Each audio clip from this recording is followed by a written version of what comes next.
قرآن پاک میں ذکر ہے کہ اور اللہ دل کے بیدوں سے واقف ہے۔ کون سے بید بلا؟ اللہ پاک تمہارے دل کے ہر ایک راز سے واقف ہے۔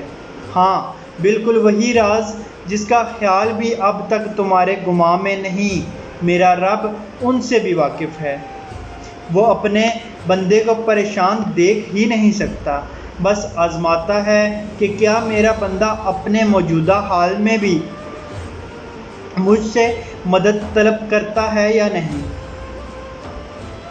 وہ اپنے بندوں کو مختلف آزمائشوں میں ڈالتا ہے تاکہ انہیں دنیاوی حالات پر صبر سے شکر کرنے پر آخرت میں انعامات عظیم سے نوازے۔ اس کے بندے جو شکر کرتے ہیں وہ روز آخرت خواہش کریں گے کہ کاش انہیں دنیا میں سخت آزمائشوں کا سامنا کیا ہوتا تو آج اور بھی بہترین انعام سے نوازا جاتا۔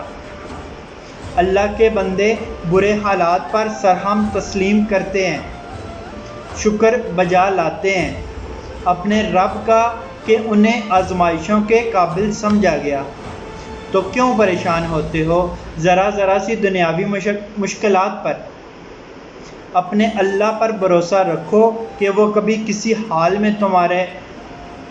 تمہیں تنہا نہیں چھوڑے گا۔ وہ تمہارے دل کو سکون سے مالا مال کرنے پر قادر ہے۔